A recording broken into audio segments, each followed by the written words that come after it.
ॐ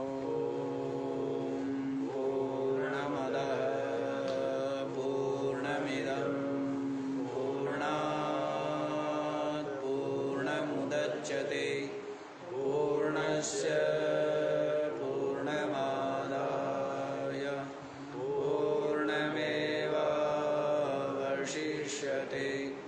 ॐ शान्तिः शान्तिः।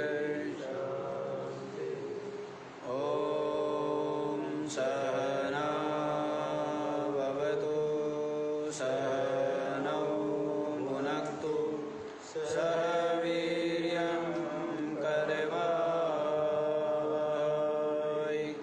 तेजस्विनावधीतमस्तु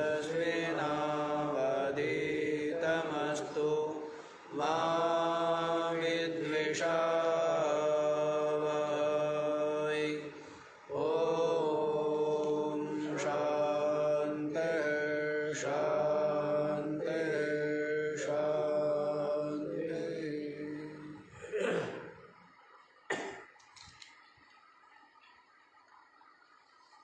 हाँ जी, तो क्या सुन चुके हैं आप लोग?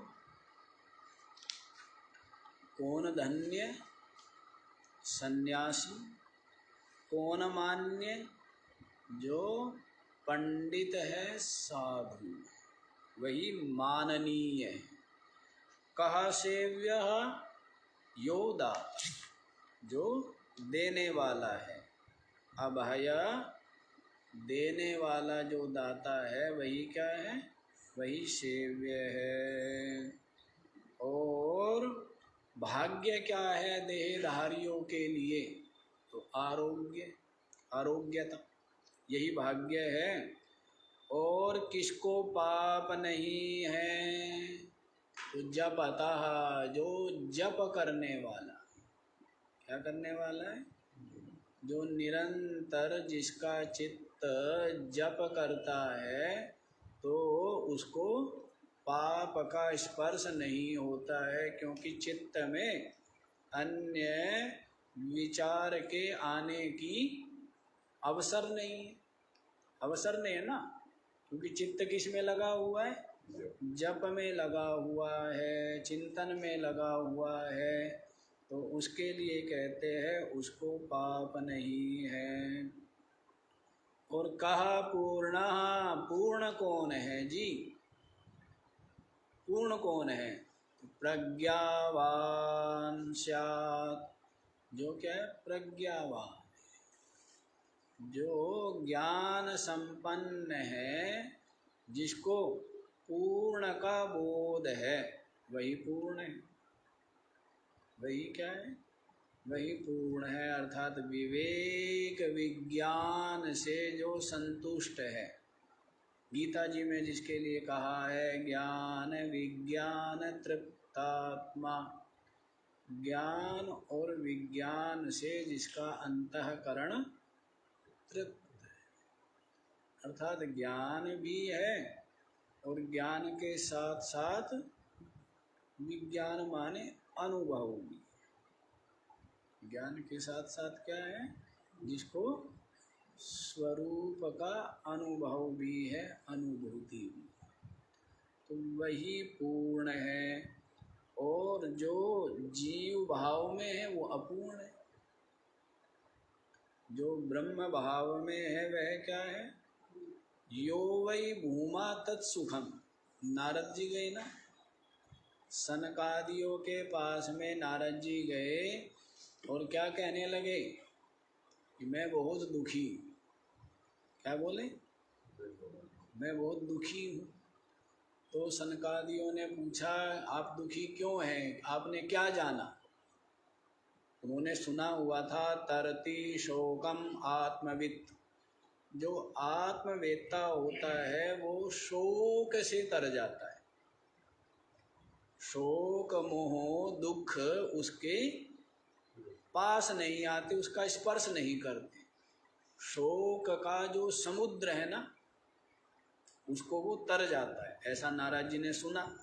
लेकिन नारद जी ने देखा कि मेरे जीवन में तो शोक बना हुआ है, मैं तो कई बार देख करके दुखी हो जाता हूँ। संसार को, संसारियों को, अधर्म आचरण, पाप आचरण को देख करके क्या होता हूँ? दुखी हो जाता हूँ। संसारियों के दुखों को देख करके दुखी हो जाता हूँ। तो इसका मतलब मैं आत्मवेत्ता नहीं हूँ। सुना था ये कि तरति शोकम आत्मवित्, आत्मवेत्ता तो शोक को तर जाता है। तो फिर सनकादियों के पास गए, उन्होंने पूछा हाँ क्या जाना है? तो बता दिया मैंने वेद पुराण इतिहास सब पढ़े हैं, सब मैं जानता। तो उन्होंने कहा कि जो आपने जाना है वो सबका सब अल्प है, थोड़ा है। नाल्पे सुखमस्ति, अल्प में सुख नहीं, थोड़े में सुख है क्या? किसमें? पूर्ण में सुख है। यो वही भूमा तत्सुखम, जो भूमा है, जो व्यापक है, जो पूर्ण है, उसमें सुख है ना। तद विजिज्ञासस्व, किसको जानो? भूमा को जानो। भूमा क्या है? भूमा जो तत्व है ना, व्यापक तत्व, ब्रह्म तत्व, वही भूमा है। तो उसको जानो, तभी क्या होंगे? शोक से पार हो पाओगे, अन्यथा शोक मोह के सागर में डूबे रहोगे। तो इस प्रकार से नारद जी को उपदेश किया है कि अल्प में सुख नहीं, पूर्ण में सुख है। और पूर्ण जो है वो ब्रह्म है। इसलिए जिसने ब्रह्म को जान लिया वही क्या है? वही पूर्ण है। पूर्ण को जाना इसी कारण से पूर्ण है। और फिर उसका शोक स्पर्श नहीं कर सकता। शोक, क्लेश, दुख उसका स्पर्श नहीं कर सकता है। तो अब आप लोग आज 53वां श्लोक देखिए। किम दुष्करम नराणाम यनमनसो निग्रह सततम को ब्रह्मचर्यवान् स्यात् यश्चास्खलितो ऊर्ध्वरेतस्कः। किं दुष्करं नराणां यद मनसा निग्रह सततं कः ब्रह्मचर्यवान् स्यात् यः च अस्खलितः ऊर्ध्वरेतस्कः। किम दुष्करम नराणां, मनुष्यों के लिए कौन सा कार्य अत्यंत दुष्कर है? हाँ जी, क्या पूछ रहे हैं? मनुष्यों के लिए क्या दुष्कर है? क्या करना सबसे कठिन है? क्या पूछा है?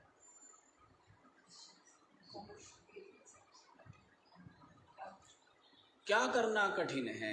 तो कहते हैं यद सततम मनसा निग्रह, निरंतर मन को वश में रखना। क्या बोला है? निरंतर। अब कभी तो मन वश में है और कभी मन वश में नहीं है। उसके लिए नहीं कह रहे सततम मनसा निग्रह, निरंतर मन का निग्रह, मन का संयमन, मन का निरोध। निरंतर योग क्या है? चित्तवृत्ति निरोध। क्या बोला है योग में? चित्तवृत्तियों का जो निरोध है उसी का नाम क्या है? योग। योग। उसी के लिए यहाँ पर कहा है कि मन का निरंतर निग्रहवान होना। तो ये क्या बताया है? दुष्कर बताया। क्योंकि जन्म जन्मांतरों के संस्कार हैं और चित्त में बहुत गहरे गहरे पड़े हुए, कब कौन सा संस्कार क्या हो जाए, हाँ निकल पड़े और फलदायी हो जाए, तो इसका कोई विश्वास नहीं होता कि कब कौन सा सोया हुआ संस्कार जग जाए। होता है ना, क्या बोलते हैं कि इसका सोया हुआ संस्कार, या कहते भाग्य जग गया, ऐसा बोलते हैं। तो वैसे ही कौन सा संस्कार जग जाए, क्योंकि जन्म जन्मांतरों के संस्कार अभ्यास बने हुए किसके, बहिर्मुखता के। बाह्य विषयों के जो राग है उसके संस्कार चित्त में जन्म जन्मांतरों से संचित है। तो उन सब को विवेक और ज्ञान की अग्नि के द्वारा धीरे धीरे क्या करना, उनको भस्म करना, जलाना। विवेक ज्ञान विचार की अग्नि के द्वारा उनको धीरे धीरे क्या करना, निर्बीज करना। जैसे चने को भून दिया जाएगा तो वो क्या हो सकता है, वो केवल खाया जा सकता है, लेकिन उससे चना उगाया नहीं जा सकता। तो वैसे ही विवेक विचार ज्ञान के द्वारा ये जो संस्कार अभ्यास है उनको गलित करना, जो समय समय पर तरंगित होकर के क्या करते, चित्त को तरंगित करते। तो कहते हैं निरंतर मन का निग्रह, ये मनुष्यों के लिए अत्यंत दुष्कर है, और बलपूर्वक तो बिल्कुल दुष्कर है ही, विचार पूर्वक सरल हो जाता है। विचार से क्या हो जाता है, एक तो हठ का मार्ग है, योग वशिष्ठ में बताया था ना, क्या बताया, मन के निग्रह के लिए या मन के विलय के लिए दो युक्तियां बताई थी। कौन कौन सी?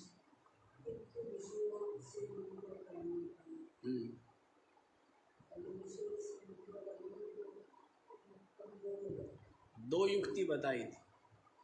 एक तो युक्ति बताई थी योग, और दूसरी प्राण संयमन, जिसको बोला था, क्या बोला था, प्राण संयमन। और दूसरी युक्ति बताई थी विचार। ध्यान है, कौन सी युक्ति बताई थी? एक तो प्राण संयमन और दूसरा विचार। हाँ जी सेठ जी, नहीं याद है? तो प्राण संयमन तो क्या है, जैसे प्राणायाम, प्राणायाम आदि के द्वारा क्या होता है, चित्त का निरोध हो जाता है, और चित्त के जो पाप है वो पाप भी भस्म हो जाते हैं। जैसे अग्नि में धातुओं को तपाने से क्या होता है, धातु के जो दोष है वो अलग हो जाते हैं ना, धातु क्या हो जाती है, निर्मल हो जाती है। जो भी हमें पानी हो, धातु स्टील है, जो भी लोहा है, वो क्या होती जाती है, दोष निकल जाते हैं ना। जैसे सोने को कसौटी पर कसते हैं तो उसमें भी क्या करते हैं, उसके भस्म करने से, जलाने से दोष अलग हो जाते हैं। तो वैसे ही कहा है कि जैसे अग्नि संस्कार करने से, जलाने से धातुओं के दोष दूर हो जाते हैं, इसी प्रकार प्राणायाम से चित्त के दोष पाप विकार नष्ट हो जाते हैं। एक तो प्राण संयमन बताया था, प्राणों के संयमन से चित्त क्या हो जाता है, निरुद्ध हो जाता है। और दूसरा क्या बताया था, विचार। विचार क्या है, ये चाहे उनकी दुख रूपता का विचार हो, असारता का विचार हो, है ना, सीमित पने का विचार हो, नाश हो जाता है। ये सब विचार के द्वारा भी चित्त क्या होता है, उनसे हट जाता है। विचार के द्वारा भी विषयों का जो राग है, क्योंकि विषयों का राग अविचार से है ना हमारे चित्त में। विषयों का राग किसके कारण है? अविचार के कारण। विचार के कारण थोड़ा है, अविचार के कारण से है। अविचार क्या है? ये अरोड़ा जी बिल्कुल नहीं हो करेंगे। अविचार क्या है? अविचार यही है कि ये सुखरूप है। अविचार क्या है? कि ये जो विषय है ये सुखरूप है। ये जो अविवेक कहो, अविचार कहो, अज्ञान कहो, ये बैठा हुआ है ना। जो विषय है क्या? सुखरूप या दुखरूप?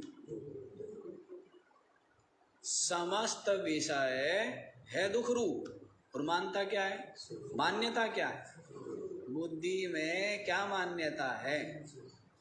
कि ये विषय सुखरूप। और है वास्तव में? विचार करें, वास्तविकता को समझे तो क्या समझ में आता है? सुखरूप नहीं दुखरूप है। तो ये क्या हुआ? विचार करने से उनका स्वरूप पता लग गया कि ये सुखरूप नहीं है, दुखरूप है। तो ऐसा होने से विषय और विषयों का जो राग, वो दोनों के दोनों गलित हो जाते। विषय विषय का राग दोनों छूट जाते हैं विचार से। और अविचार से क्या है? वो चित्त में डेरा जमाते। तो दो युक्ति बताई है। विषयों का राग गलित हो, चित्त संयत हो, उसके लिए कितनी युक्ति है? दो। एक प्राणायाम, प्राण संयमन जिसको बोल रहा है। प्राणायाम करते करते करते करते प्राण इतने सूक्ष्म हो जाते हैं। क्या हो जाते हैं? सूक्ष्म। नाड़ी शोधन आदि प्राणायाम करने से प्राण दोनों, जो इड़ा पिंगला, तो क्या हो जाते हैं? सुषमना हो जाते हैं। एक इड़ा है और दूसरी पिंगला है। तो इड़ा पिंगला जो नाड़ी है, तो कभी इड़ा चलती कभी पिंगला चलती है। लेकिन प्राणायाम जब करेंगे तब क्या हो जाएगी? इनके दोनों के मध्य में क्या मानी जाती है? सुषमना नाड़ी मानी जाती है। तो सुषमना नाड़ी का मतलब है प्राणों का सूक्ष्म हो जाना। और उससे प्राण की हलचल से ही चित्त की हलचल होती है। प्राण के हिलने से ही क्या हिलता है? मन हिलता है।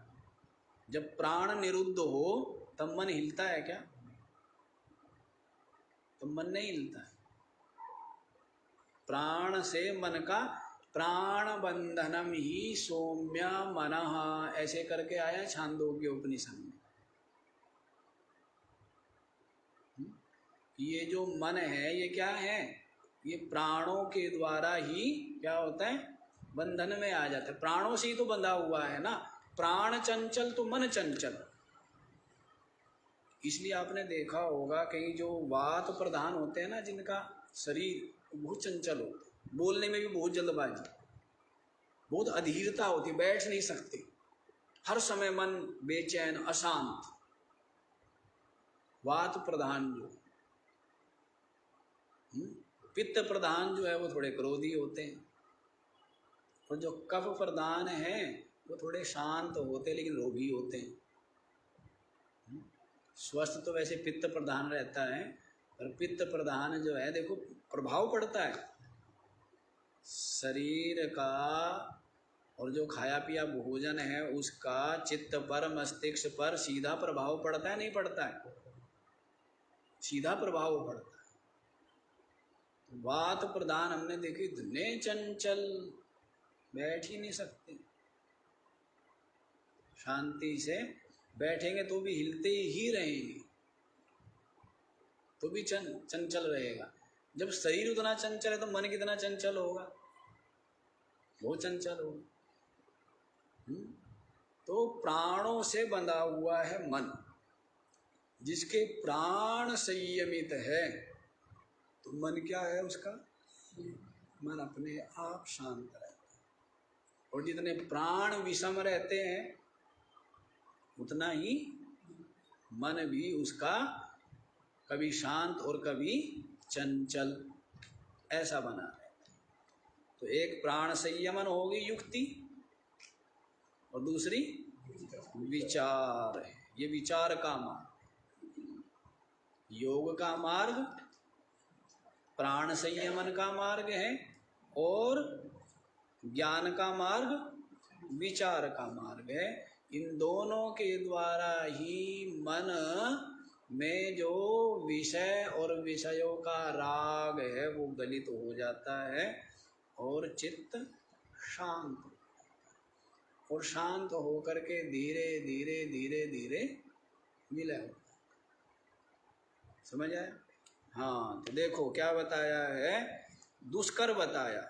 मनुष्यों के लिए मन का निग्रह निरंतर सततम, सततम माने निरंतर, निरंतर निग्रहित रहे मन, ऐसा अत्यंत दुष्कर है। ठीक है, फिर पूछते हैं कह ब्रह्मचर्यवान स्यात्। कहते ब्रह्मचारी कौन है? क्या पूछा है? ब्रह्मचारी कौन है? कहा ब्रह्मचर्यवान। ब्रह्मचारी का अभी तो जो स्थूल अर्थ है वो ये करेंगे, लेकिन जो इसका सूक्ष्म अर्थ है वो जो किया जाता है वो भी बताएंगे। लेकिन जो स्थूल अर्थ है, आरंभ में साधक के लिए जो क्या है, अत्यंत महत्वपूर्ण है ब्रह्मचर्य, उसी के लिए पूछते हैं कि कहा ब्रह्मचर्यवान स्यात्। ब्रह्मचर्यवान कौन है? तो कहा है यह च अस्खलितः ऊर्ध्वरेतस्कः। ये बताया है वीर्य के लिए, रेत के लिए। क्या बोला है कि जिसका जो वीर्य है वो अस्खलितः, स्खलित ना हो, ऊर्ध्वरेतस्कः, और क्या हो, ऊर्ध्वरेता, जिसकी जो ऊर्जा है उसका क्या हो, ऊर्ध्व प्रभाव, निम्नगामी न हो करके क्या हो, ऊर्ध्वगामी हो। तो इसके लिए भी क्या है, वही युक्ति है, प्राण और विचार, प्राण संयमन और विचार। प्राण संयमन से और विचार से जो ऊर्जा का प्रवाह अधोमुखी बना हुआ है, कैसा बना हुआ है, अधोमुखी बना हुआ है, वो क्या होता है, ऊर्जा का प्रवाह ऊर्ध्वमुखी हो जाता है। उसी के लिए कहा गया है ऊर्ध्वरेता। क्या कहा गया है, ऊर्ध्वरेता। आता है ना कि ऊर्ध्वरेता भवेद यस्तु सा देवो न तु मानुषः। जो ऊर्ध्वरेता हो गया वो सा देवः, क्या है वो तो देवता है, न मानुषः, वो मनुष्य नहीं है। जो ऊर्ध्वरेता तो वही ब्रह्मचारी है, वही ब्रह्मचारी है। इसी के लिए कहा गया है ना, यदिच्छन्तो ब्रह्मचर्यं चरन्ति तत्ते पदम संग्रहेण प्रवक्षे। जिसकी जिस तत्व की इच्छा लेकर के क्या करते, ब्रह्मचर्य व्रत का पालन करते हैं, यमराज जी नचिकेता को कहते हैं तत्ते पदम संग्रहेण प्रवक्षे, उस पद को मैं तुझे संक्षेप में बताता हूँ। जिस तत्व को जानने की, पाने की इच्छा लेकर के साधक लोग ब्रह्मचर्य व्रत का पालन करते हैं, उस पद का मैं तुझे संक्षेप में कथन करता हूँ। तो क्या बोला है, ओम इत्येतत्। वह पद क्या है, ओम। वह पद क्या है, ओम, क्योंकि ओम इस पद के द्वारा, इस नाम के द्वारा किसका निर्देश होता है? जो अक्षर निरुपाधिक जो चेतन है उसी का निर्देश होता है ना। अ, उ, मा और अमात्र मांडुक्य उपनिषद में बताए हुए हैं ना।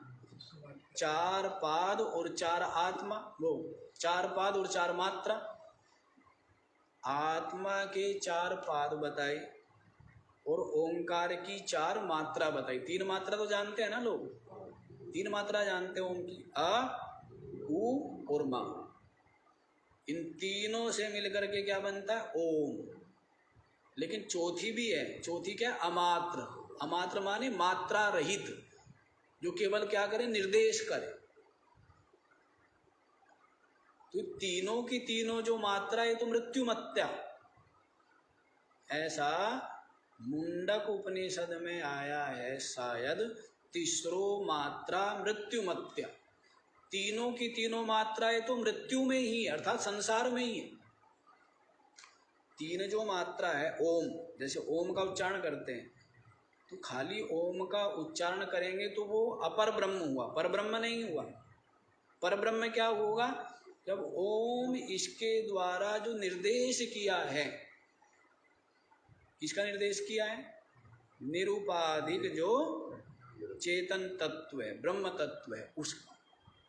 तो उसका चिंतन यदि हो रहा है, उसका विचार यदि हो रहा है, उसका अनुभव यदि है तो ही मुक्त है। अन्यथा तीनों की तीनों मात्राएं तो क्या है? मृत्युमान है, अर्थात संसार में ही है। यदि आ मात्रा की प्रधानता से जप करेगा तो शीघ्र मनुष्य शरीर मिल जाएगा। उ मात्रा की प्रधानता से जप करेगा तो पहले उत्तम लोकों में जाएगा और फिर मनुष्य शरीर मिल जाएगा। माँ मात्रा की प्रधानता से जप करेगा तो वैराग्य मिलेगा। तो ओम जपने के भी कई तरीके हैं। जैसे कई लोग ऐसे करके जाएंगे, ओम बाद में बोलेंगे। कुछ लोग ओ की प्रधानता से जपते हैं, कुछ लोग ओम, तो माँ की प्रधानता से जपेंगे। तो जो माँ की प्रधानता से जपता है उसको वैराग्य हो।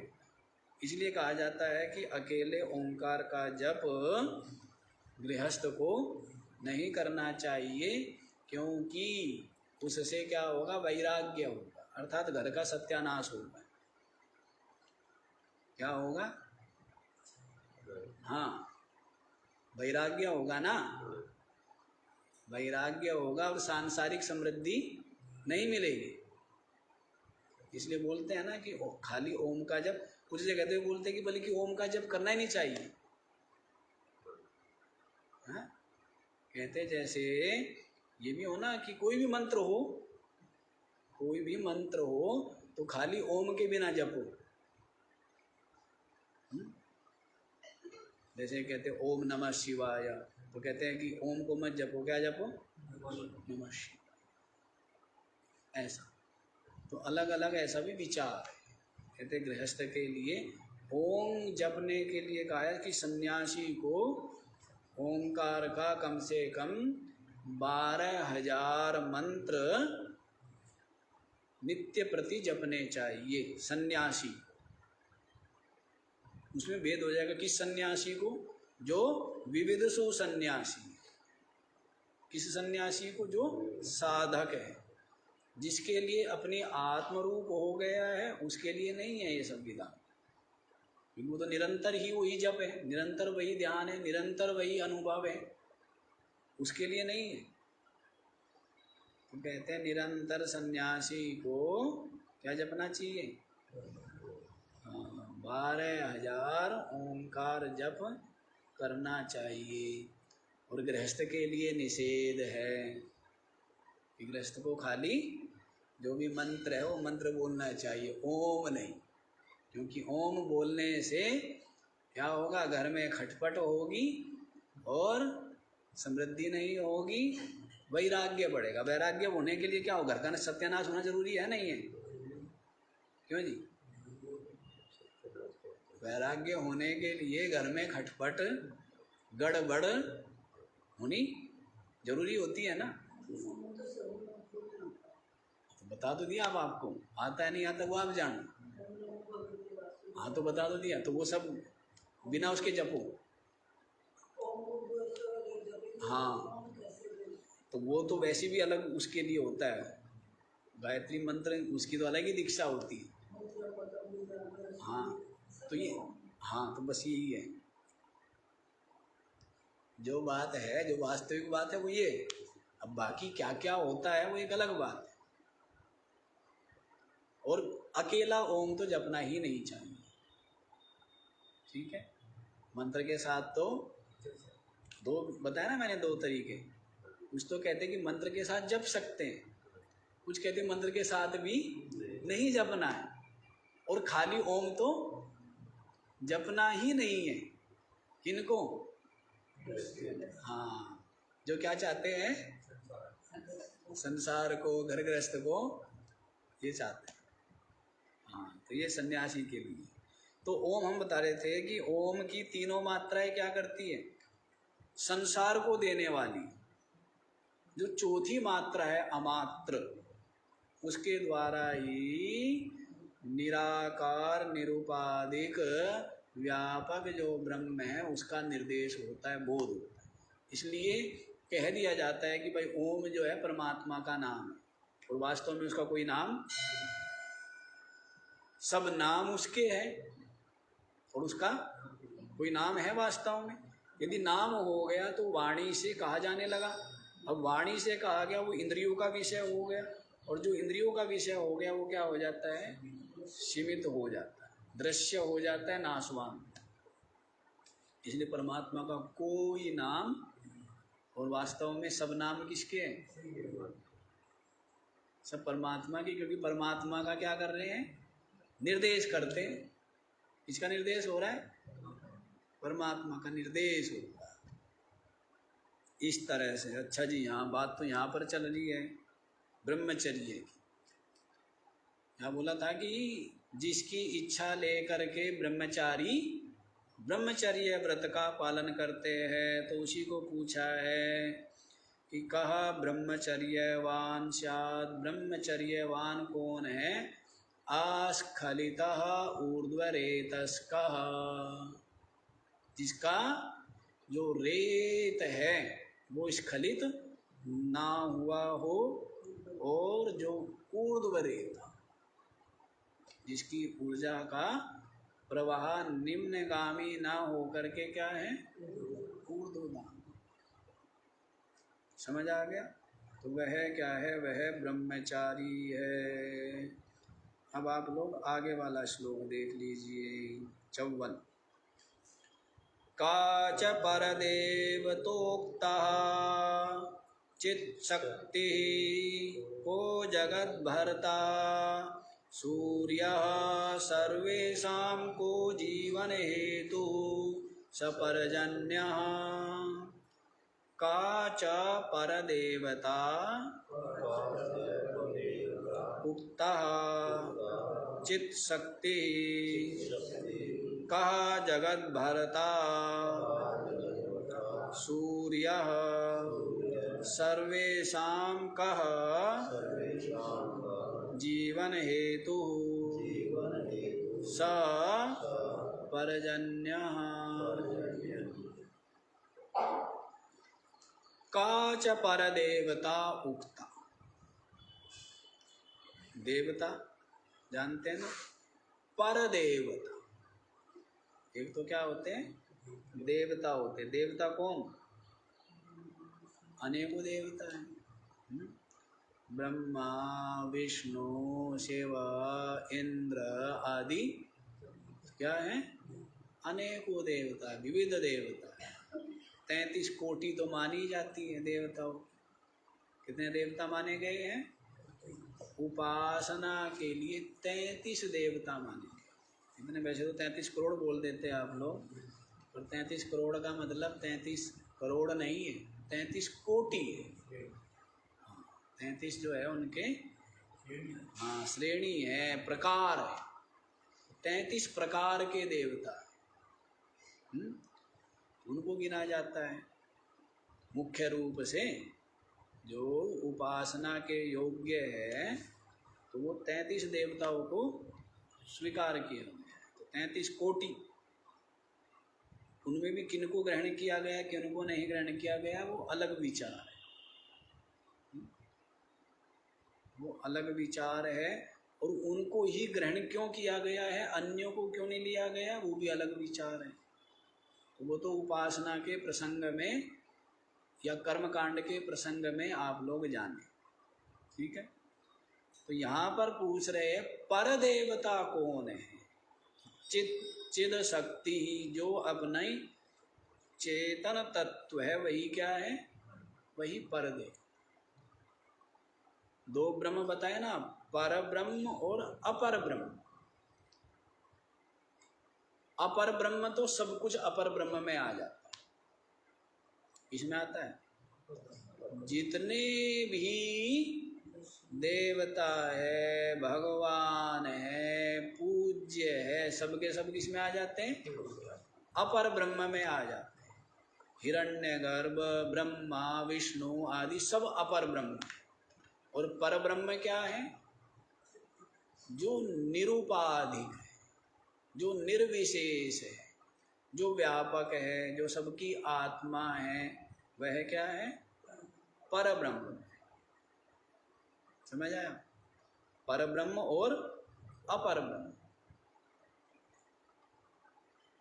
तो इसलिए गए है ना कि अपर ब्रह्म उपास्यमाणः, अपर ब्रह्म की हम उपासना करते हैं और पर ब्रह्म का हमें ज्ञान नहीं।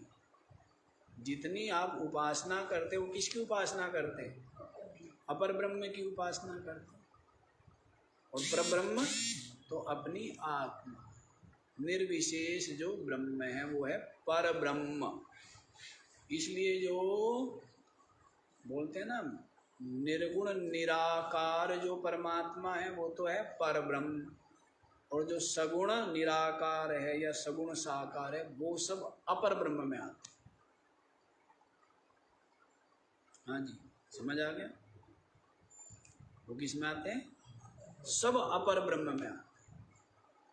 सब देवता, सब भगवान, सब ईश्वर किस में आएंगे, अपर ब्रह्म। और पर ब्रह्म में जो निरुपाधिक निराकार निर्गुण ब्रह्म है वह पर ब्रह्म में आता है। तो इसलिए पूछा है कहा पर देवता, पर देवता कौन है, तो चिद शक्ति ही, जो अपनी चेतन शक्ति है ना, वही क्या है, देवताओं में सर्वश्रेष्ठ है। क्योंकि सबका प्रकाशक कौन है,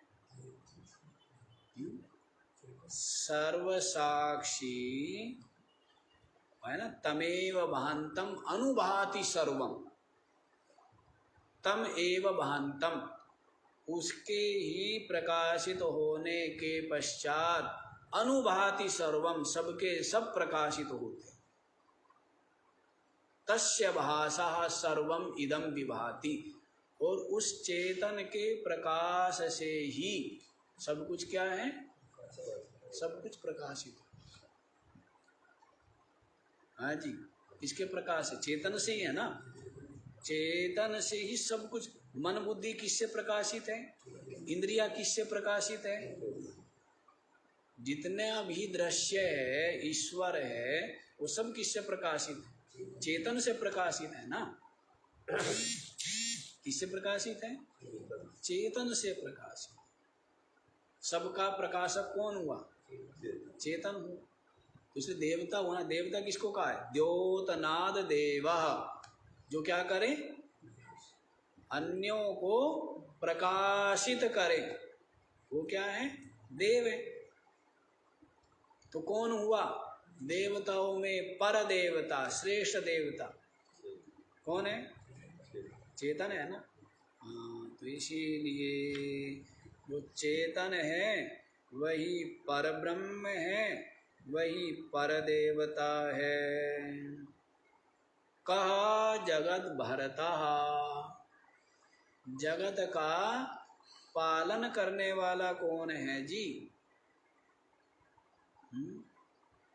जगत का पालन किससे हो रहा है? सूर्य। किससे हो रहा है?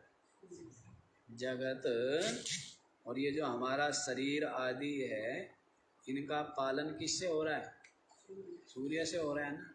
यदि कुछ दिन सूर्य का प्रकाश किरणें भूमि पर ना पड़े, सब कुछ गल जाएगा ना, सड़ जाएगा,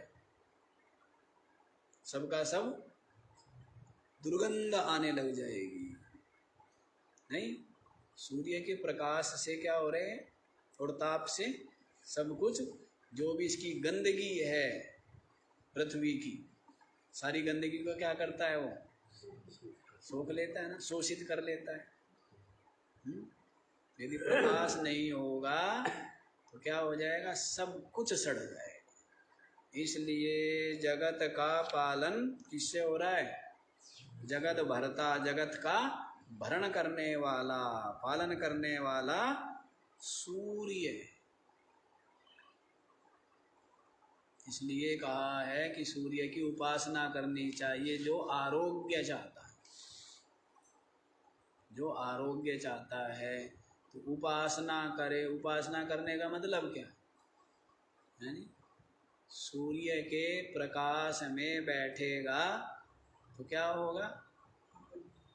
जप करेगा, ध्यान करेगा तो विटामिन डी की कमी होगी क्या? है? शरीर के और रोग भी समाप्त हो जाएंगे ना। और सबके सब क्या बोलते हैं, वो लीवर, किडनी और वो सबके सब क्या बोलते हैं? एक्टिवेट हो जाएंगे।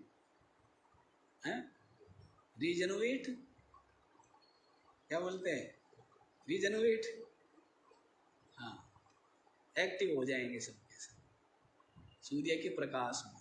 इसलिए बोलते ही है डॉक्टर लोग भी कि बैठना चाहिए ना।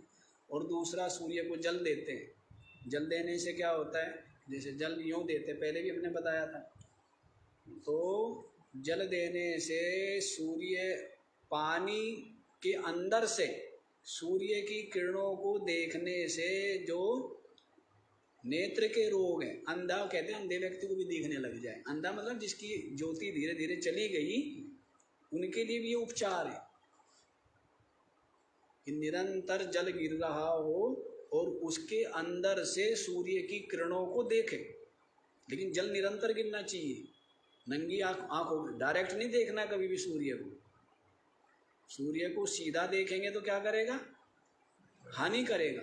लेकिन जल गिर रहा है, जल की एक परत गिर रही है, उसके बीच में से सूर्य को देखने से नेत्रों के रोग ठीक हो। तो ये सूर्य की उपासना हो गई ना। क्या हुआ? सूर्य की उपासना, उसका सेवन करना, उसी से शरीर में आरोग्यता आती है। अब धूप में नहीं जाते, धूप में कार्य नहीं करते, इस कारण से अनेकों प्रकार की क्या बोलते डेफिशिएंसी हो जाती है शरीर। जाना चाहिए, उपासना करनी चाहिए, क्योंकि आरोग्यता, पृथ्वी भी आरोग्य है तो सूर्य से है। नहीं तो पृथ्वी भी क्या हो जाए? बताया ना अभी आपको, सारा सड़ जाए, सब दुर्गंधी, प्रकाश ना पड़े। इसलिए जगत का भरता कौन है? सूर्य। सर्वेषां को जीवन हेतु, सभी का जीवन का हेतु कहा कौन है? पर्जन्य, बादल। यदि वर्षा ना होवे तो क्या होगा? अन्न नहीं होगा, औषधियाँ, वनस्पतियाँ होगी क्या? नहीं होगी यदि जल ना बरसे तो। और पीने योग्य भी नदियाँ सूख जाएगी, पीने योग्य भी जल नहीं रहेगा। लेकिन क्या करता है सूर्य? सूर्य तपाता है, वाष्पीकरण होता है और बादल बनते हैं। और वही जो खारा पानी था, उस खारे पानी को अमृत के समान मीठा बना करके बादल छोड़ देते हैं ना, वर्षा कर देते हैं।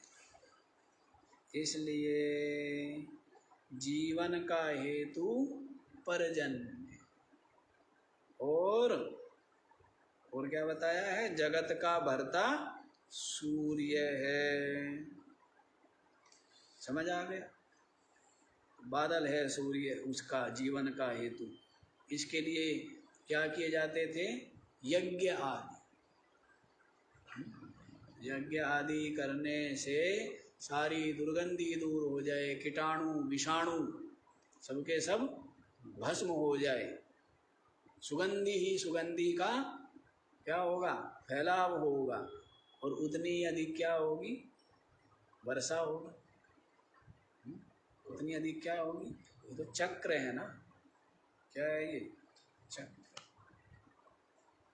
अच्छा जी, आगे वाला श्लोक भी बताया जाए।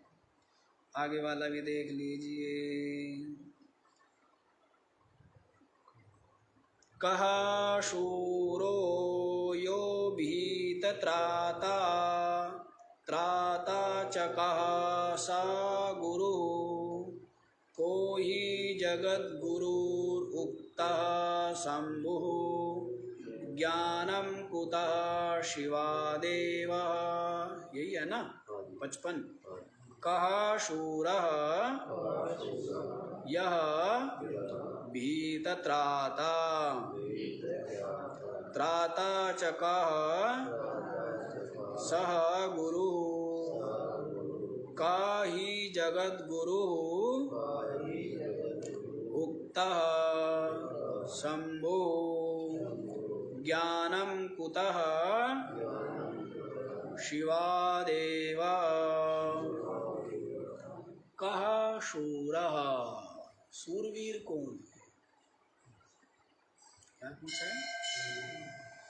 सूरवीर कौन? भीत त्राता, जो किसी की रक्षा करे, जो भयभीत है, डरा हुआ है, उसकी क्या करता है? जो रक्षा करता है, वही शूरवीर है ना। दुष्ट क्या होगा? दुष्ट के यदि शक्ति होगी तो वो क्या करेगा? दूसरों को सताएगा। और सज्जन के पास शक्ति होगी तो क्या करेगा? रक्षा करेगा, दूसरे की रक्षा करेगा। तो वैसे ही शूरवीर वही है जो क्या करे? भीत की, जो भयभीत है, डरा हुआ है, उसकी रक्षा करे। रक्षा करने वाला ही शूरवीर है, बचाने वाला, मारने वाला नहीं। हाँ, बचाने वाला, रक्षा करने। फिर पूछा है जी, त्राता च कः स गुरुः, वास्तव में रक्षक कौन है? वास्तव में रक्षक कौन है? तो कहते हैं गुरु। गुरु ही वास्तव में रक्षक, जो क्या करता है? संसार से, जन्म मृत्यु के भय से, समस्त क्लेशों से मुक्त कर देता है। इसीलिए रक्षक कौन है? कौन रक्षक है? गुरु ही रक्षक। इतनी महिमा गाई है गुरु की। पहले हम लोग सुनते थे ना संतों की वाणियों में इतनी महिमा, तो हम लोगों को ये लगता था कुछ ज़्यादा ही हो गए, ज़्यादा ही हो रहा है। लेकिन वास्तव में बहुत देर में समझ आती है कि संसारी क्या दे सकते हैं? संसार नाशवान। लेकिन जो अविनाशी पद है वो किसकी कृपा से प्राप्त होता है? मोक्ष मूलम गुरु, गुरु की कृपा से ही मोक्ष की प्राप्ति। क्योंकि दिया हुआ ज्ञान ठहरता भी है और वह ज्ञान अनुभव में भी है। इतना इतना महिमा गाई है कि शीश काट के भी यदि चरणों में चढ़ाए, कहते ना, शीश काटे गुरु मिले तो भी सस्ता ज्ञान। इतनी इतनी बड़ी बात। शीश काटे गुरु मिले तो भी इतना है। लेकिन वास्तव में जो जो समझ आती है और जो इस संसार सागर से ऊपर उठता है और जो सत्य के समीप पहुंचता है, साक्षात्कार करता है, त्यों त्यों गुरु की जो महिमा है वो प्रकट होती है, समझ में आती है कि हाँ, जन्म जन्मांतरों से भटक रहा था, भरम रहा था, भटकता रहता। और फिर ये अध्यात्म का क्षेत्र, ये भी तो एक सागर है। अध्यात्म का क्षेत्र क्या है? कोई कहे हनुमान जी की करो, कोई कहे विष्णु जी की करो, कोई कहे देवी की करो, कोई कहे शिव की करो, कोई कहे विष्णु की, और पता नहीं कितने कितने भ्रमित रहते हैं ना आदमी। इसे लोग क्या करते हैं, सबको ही बुला लेते हैं कि सारे आ जाओ, हैं? क्या करते हैं? सारों को बुला लेते, अपने घर में नहीं बुलाते, कोई छूट ना जाए कोई, ऐसा सोचते हैं ना। लेकिन ऐसा करने के चक्कर में क्या होता है, अनेक को भजने में एक भी नहीं मिलता। एक साधे सब सधे, सब साधे सब जाए।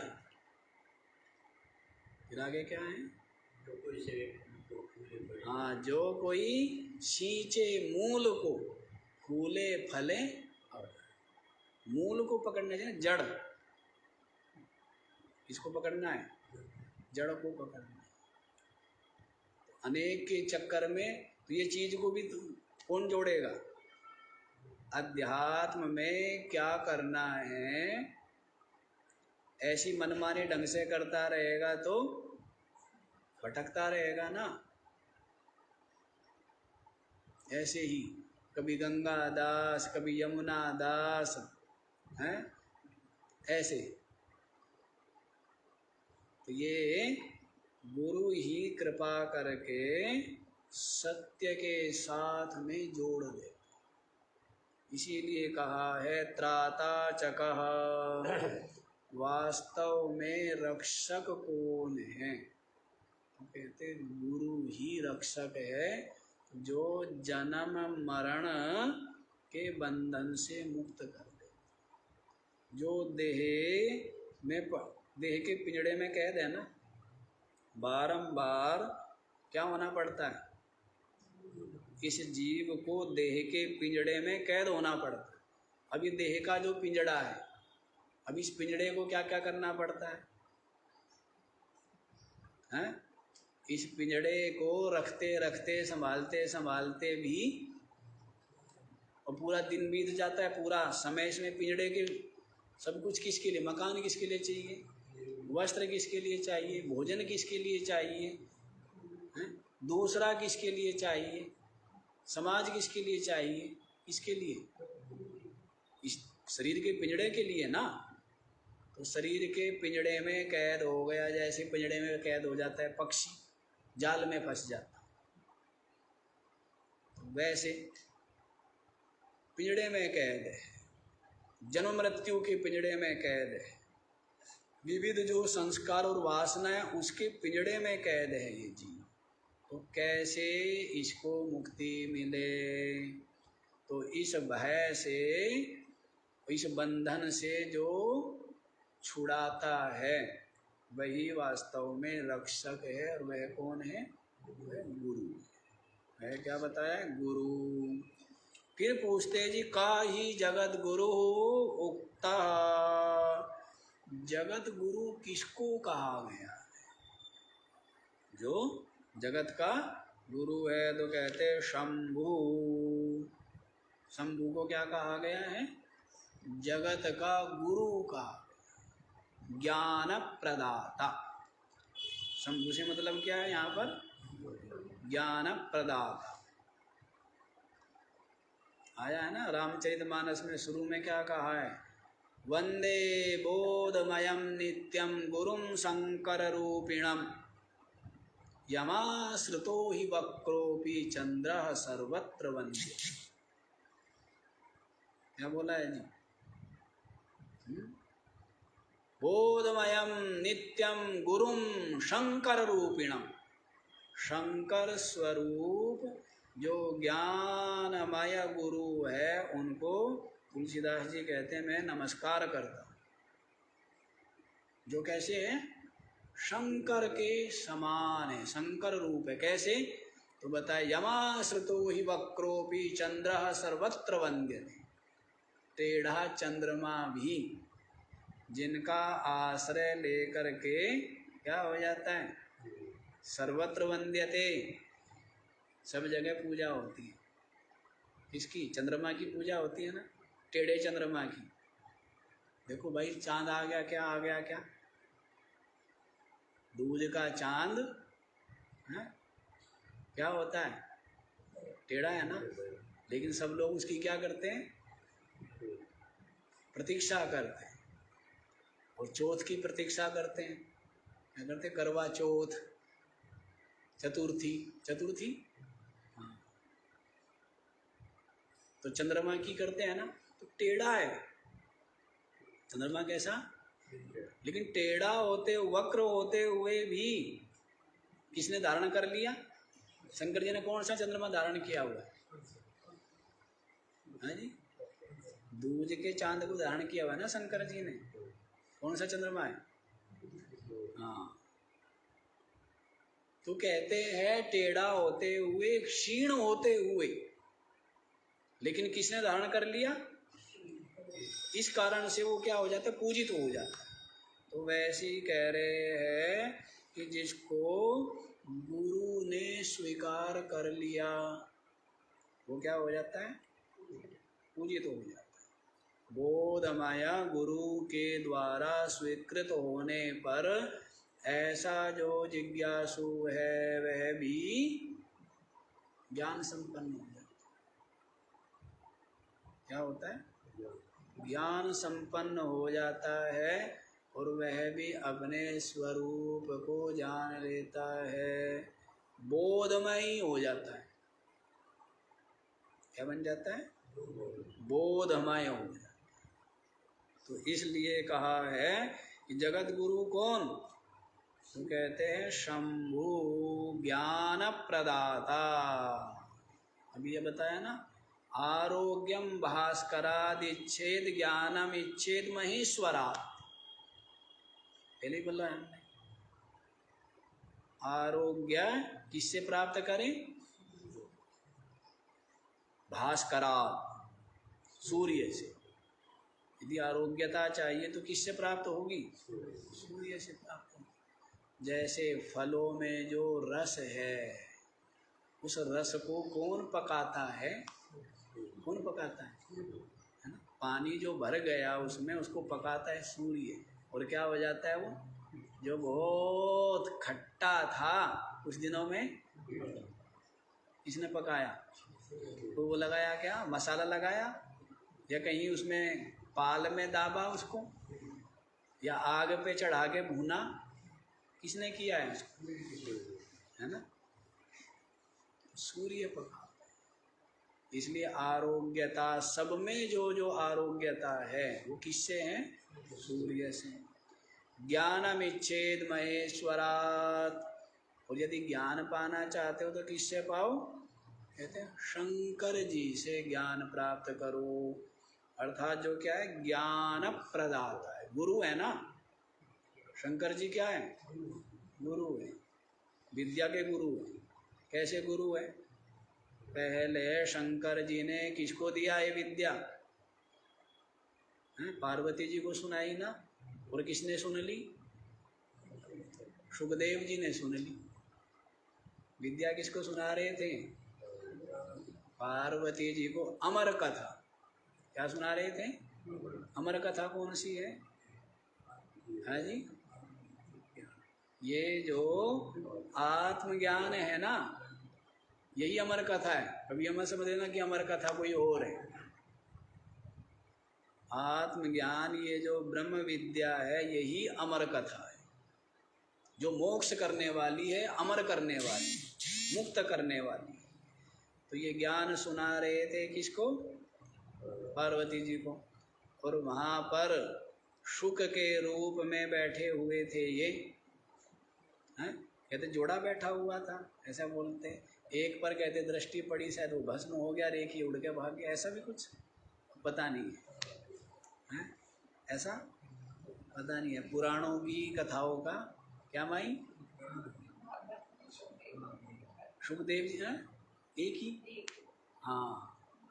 तो सुखदेव जी बैठे थे, उन्होंने सुन लिया वो ज्ञान, फिर उन्होंने क्या किया?